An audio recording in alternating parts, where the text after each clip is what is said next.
Dans un petit village reculé, où les routes poussiéreuses s'étendaient à perte de vue et où les maisons étaient construites en terre séchée, vivait une jeune fille nommée Amira. Issue d'une famille pauvre, elle grandit entourée de ses parents et de ses frères et sœurs, partageant les joies simples de la vie malgré les difficultés. Ses parents, Idriss et Fatou, travaillaient dur pour nourrir la famille. Son père cultivait la terre et sa mère faisait des ménages chez des familles plus riches du village. Mais malgré tous leurs efforts, l'argent manquait souvent et parfois, ils devaient se contenter d'un seul repas par jour. Amira aimait l'école plus que tout. Elle comprenait très tôt que l'éducation était son seul espoir de changer son destin. Mais aller à l'école était un défi quotidien. Elle parcourait plusieurs kilomètres à pied chaque matin, souvent le ventre vide, vêtue de la seule robe qu'elle possédait. Ses camarades la regardaient avec pitié ou moquerie, mais elle ne se laissait pas décourager. Le regard des autres. Certains élèves se moquaient d'elle. « Regarde Amira, elle porte encore la même robe. Elle n'a même pas de nouvelles chaussures. » Les rires résonnaient dans la cour, mais elle gardait la tête haute. Son professeur principal, M. Diarra, voyait en elle une élève exceptionnelle. Un jour, après la classe, il lui demanda « Amira, quels sont tes rêves pour l'avenir ?»« Je veux devenir médecin, monsieur. Je veux aider les gens de mon village, surtout ceux qui n'ont pas d'argent pour se faire soigner, » répondit-elle avec une détermination sans faille.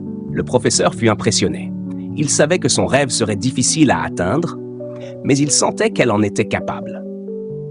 Une opportunité inespérée. Un jour, Amira participa à un concours scolaire régional et se classa première. Sa réussite attira l'attention d'une organisation qui finançait les études des enfants défavorisés. Son professeur parla d'elle et quelques semaines plus tard, elle reçut une lettre qui allait changer sa vie. Une bourse complète pour poursuivre ses études dans une grande ville. Mais partir n'était pas facile. Son père hésitait. « Comment allons-nous payer ton voyage? Tes affaires? Nous n'avons rien. » Amira, déterminée, commença à aider les voisins en échange de quelques pièces. Son professeur et l'association se mobilisèrent et peu de temps après, elle prit un bus en direction de la grande ville, une simple valise à la main et l'espoir au cœur. La ville était immense, bruyante et intimidante. L'école où elle allait étudier était remplie d'élèves issus de familles riches. Au début, Amira se sentait perdue, mais elle ne se laissa pas impressionner. Elle étudiait jour et nuit, souvent à la lueur d'une bougie, rattrapant son retard et dépassant bientôt tous ses camarades. Elle excellait en biologie et en mathématiques, et grâce à son travail acharné, elle obtint une nouvelle bourse pour entrer à l'université de médecine. Les années passèrent, et Amira franchit chaque obstacle avec une détermination sans faille.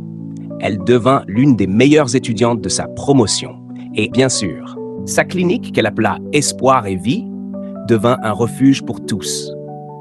Les femmes enceintes pouvaient y accoucher en sécurité, les personnes âgées recevaient des soins gratuits, et les enfants malades trouvaient enfin un endroit où être soignés sans que leur famille n'ait à s'inquiéter du prix. Elle forma de jeunes infirmiers et médecins, offrant des opportunités à d'autres enfants comme elle, prouvant qu'avec du courage et de la persévérance, rien n'était impossible. Un avenir radieux pour tous. Un jour, alors qu'elle terminait une consultation, une femme âgée entra dans son bureau avec un petit garçon. « Docteur Amira, merci. Grâce à vous, mon petit-fils est encore en vie. Vous êtes une bénédiction pour notre village. » Amira sourit, les larmes aux yeux. Elle n'était plus la petite fille en haillons que l'on moquait à l'école. Elle était devenue une grande médecin, une femme respectée, une bienfaitrice pour son peuple. En regardant le soleil se coucher sur son village, elle se rappela ces matins difficiles où elle marchait pieds nus jusqu'à l'école, affamée, mais pleine d'espoir.